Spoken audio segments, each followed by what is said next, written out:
उत्तराखंड में पशुपालन पहाड़ के लोगों की जिंदगी का एक जरूरी हिस्सा रहा है।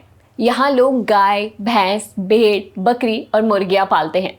लेकिन क्या आप जानते हैं, एक समय पर याक भी उत्तराखंड के पहाड़ी इलाकों में पाले जाते थे। याक जो आज हमें ज्यादातर तिब्बत या लद्दाख की ऊंची पहाड़ियों में दिखाई देते हैं, वो एक जमाने में उत्तराखंड के लिए कोई नया जानवर नहीं था, बल्कि सदियों से ऊंचे हिमालयी इलाकों में रहने वाले लोगों का साथी था। तिब्बत और उत्तराखंड के बीच व्यापार के लिए याक लोगों के साथ चलते थे और सामान उठाने में उनकी मदद करते थे। लेकिन सवाल ये है कि आखिर आज उत्तराखंड में याक इतने कम क्यों दिखाई देते हैं? क्या इसकी वजह सिर्फ पुराने व्यापार का खत्म होना था, या फिर इसके पीछे 1962 के भारत चीन युद्ध की भी कोई कहानी है? और सबसे बड़ा सवाल, जब याक की जरूरत पहले जैसी नहीं रही, तो आज एक बार फिर याक पालन की बात क्यों हो रही है? क्या याक उत्तराखंड के ऊंचे इलाकों में लोगों के लिए कमाई का नया जरिया बन सकता है? आइए आज के इस वीडियो में जानते हैं इन सभी सवालों के जवाब।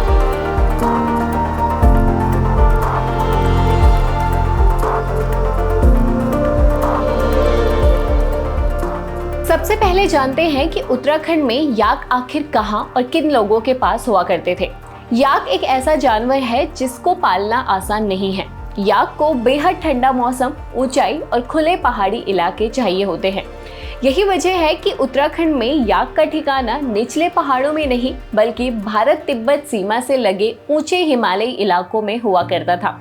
उत्तरकाशी, चमोली और पिथौरागढ़ के ऊंचे इलाकों में रहने वाले लोग, खासकर भूटिया समुदाय, सदियों से इन ऊंचे पहाड़ों और तिब्बत के बीच आते जाते रहे हैं। उन दिनों न सड़कें थी न कोई ट्रक, लेकिन व्यापार फिर भी होता था। ऐसे में यहाँ के लोग ऊंचे ऊंचे दर्रे पार करके तिब्बत की ओर जाते और वहां से नमक, ऊन, सुहागा और दूसरी जरूरी चीजें लेकर वापस लौटते थे। लेकिन इतनी दूर तक सामान पहुंचाना आसान नहीं था, और तब इन्हीं हालातों में याक उनकी सबसे बड़ी ताकत बन जाता था। भारी शरीर, मजबूत पैर और चौड़े खुर वाले याक बर्फीले, मुश्किल रास्तों पर भी चल सकते थे। वो अपनी पीठ पर भारी सामान लादकर इन दुर्गम रास्तों को पार करते थे। लेकिन आखिर याक में ऐसी क्या खास बात थी जिसकी वजह से ऊंचे हिमालय में रहने वाले लोग इन पर इतने निर्भर थे? दरअसल याक का शरीर ही उन्हें पहाड़ों के लिए खास बनाते हैं। इनके शरीर पर घने और लंबे बाल होते हैं जो उन्हें कड़ाके की ठंड से बचाते हैं। उनके चौड़े खुर बर्फ और ऊबड़ खाबड़ रास्तों पर चलने में मदद करते हैं। सबसे खास बात यह है कि याक बहुत ऊंचाई और कम तापमान वाले इलाकों में रह सकते हैं। यही वजह थी कि जहां दूसरे पशुओं के लिए रहना और चलना मुश्किल होता था, वहां याक लोगों के काम आते थे। इसलिए ऊंचे हिमालय में याक सिर्फ एक पशु नहीं, बल्कि वहां की जिंदगी के हिसाब से बने एक बेहद उपयोगी साथी थे। लेकिन उस समय शायद किसी ने सोचा भी नहीं होगा कि ये व्यवस्था हमेशा ऐसी ही नहीं चलती रहेगी। पीढ़ियों से जिस रास्ते पर लोग आते जाते थे, जिस व्यापार से परिवार की कमाई होती थी और जिन पशुओं पर सामान ढोने की जिम्मेदारी होती थी, वो सब धीरे धीरे बदलने वाला था। और यहीं से शुरू होती है उत्तराखंड में याक के धीरे धीरे कम होने का सफर। समय के साथ एक ऐसा दौर आया जब सीमा के हालात बदलने लगे। पुराने रास्तों से लोगों का आना जाना कम होने लगा और इसके साथ ही पहाड़ के लोगों की जिंदगी में भी धीरे धीरे बदलाव आने लगे। लेकिन आखिर ऐसा क्या हुआ था जिसकी वजह से सदियों पुराना ये व्यापार खत्म होने लगा? इसे समझने के लिए हमें थोड़ा पीछे जाना होगा। दरअसल उत्तराखंड के ऊंचे पहाड़ी इलाकों में रहने वाले भूटिया समुदाय का तिब्बत के साथ बहुत पुराना व्यापार था। लोग गर्मियों के मौसम में ऊंचे पहाड़ी रास्तों और दर्रों को पार करके तिब्बत जाते थे। वहां से नमक, ऊन जैसी जरूरी चीजें लेकर वापस आते थे। वहीं उत्तराखंड की तरफ से अनाज और रोजमर्रा में काम आने वाला सामान तिब्बत तक पहुंचाया जाता था। उस समय आज जैसी सड़कें और गाड़ियां नहीं थी, इसलिए इस पूरे सफर में पशुओं की बहुत बड़ी भूमिका थी। ऊंचे और मुश्किल रास्तों पर सामान ले जाने के लिए याक जैसे जानवर काफी काम आते थे। याक ठंडे और ऊंचे इलाके में आसानी से रह सकता था और भारी सामान भी उठा सकता था। इसलिए पुराने समय में याक सिर्फ एक पालतू जानवर नहीं था, बल्कि पहाड़ के लोगों के सफर और व्यापार का एक जरूरी साथी भी था। फिर साल 1962 में भारत और चीन के बीच युद्ध हुआ। युद्ध के बाद भारत तिब्बत सीमा पर हालात पूरी तरह बदल गए। सीमा पार आने जाने पर रोक बढ़ गई और पुराने व्यापारिक रास्ते पहले की तरह इस्तेमाल नहीं हो सके। इसका सीधा असर उन परिवारों पर पड़ा जिनकी कमाई इस व्यापार से जुड़ी हुई थी। पिथौरागढ़ का जैलजीबी हो, चमोली का माणा और नीति घाटियां हो या उत्तरकाशी के ऊंचे इलाके, इन जगहों पर पुराने व्यापार का असर साफ दिखाई देने लगा। जैलजीबी जैसे बाजारों में पहले अलग अलग जगहों से व्यापारी आते थे, लेकिन जब सीमा के उस पार से व्यापार कम हुआ तो इन बाजारों की पूरी रौनक भी धीरे धीरे खत्म होने लगी।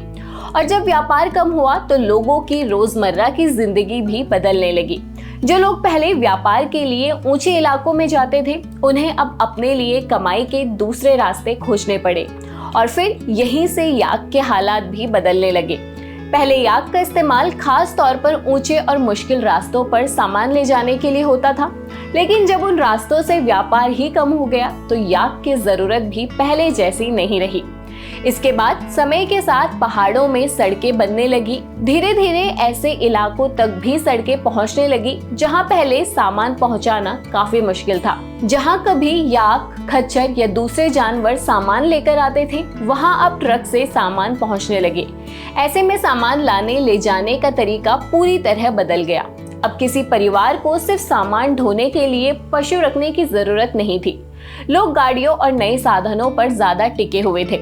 लेकिन याक के मामले में एक और परेशानी थी। याक को पालना हर जगह संभव नहीं है।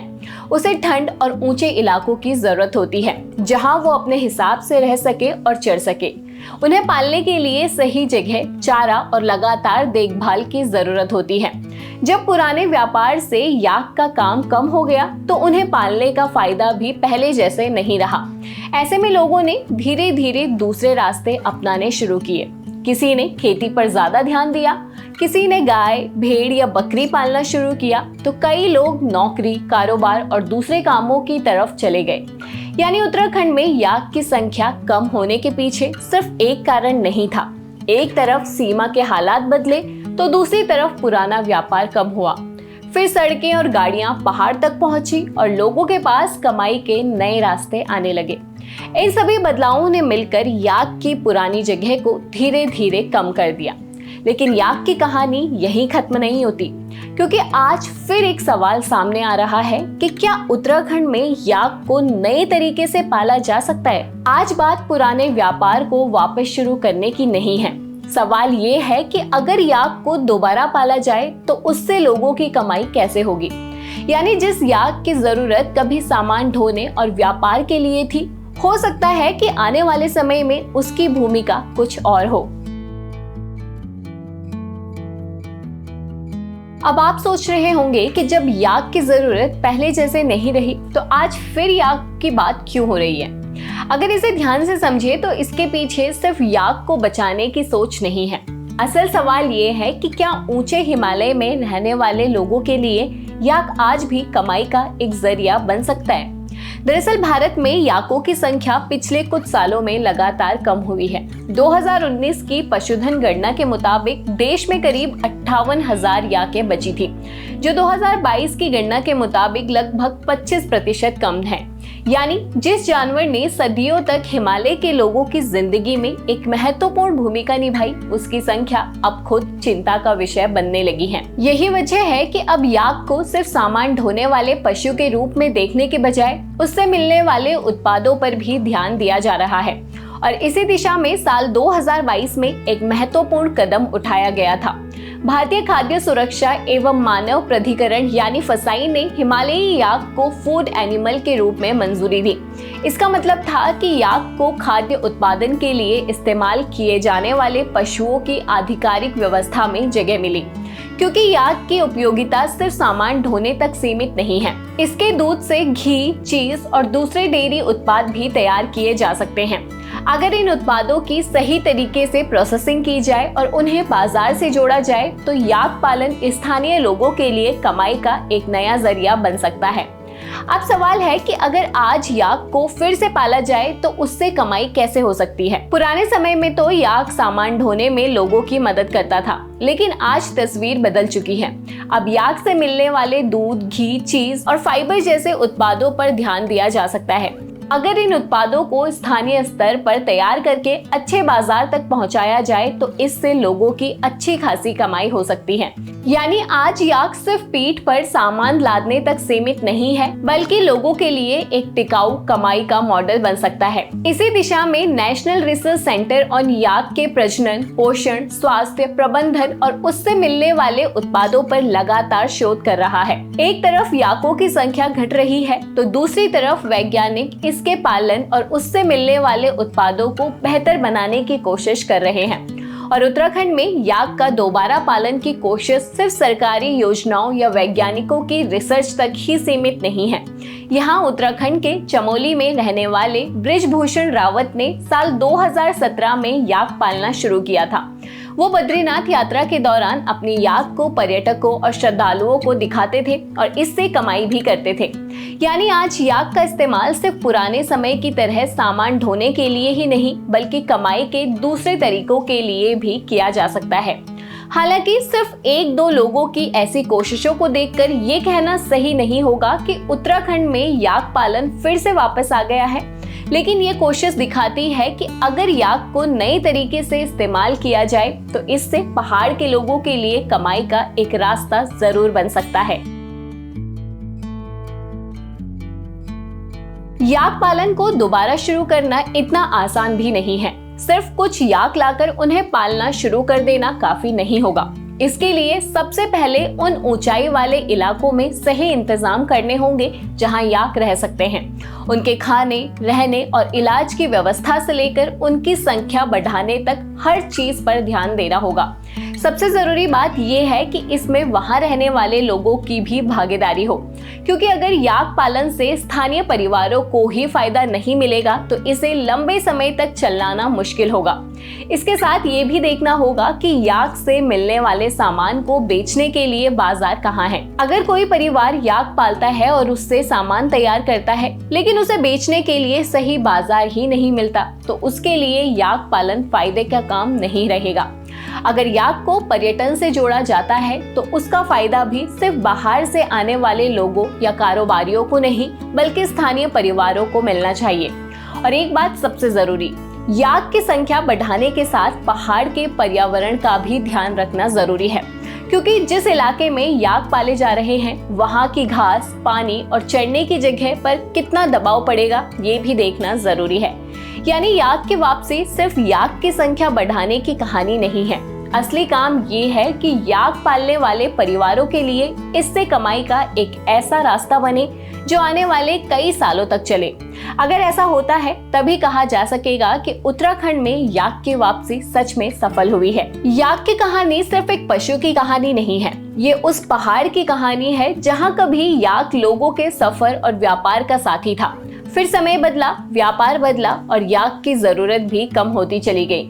लेकिन आज वही याक एक बार फिर एक नए सवाल के साथ हमारे सामने खड़ा है।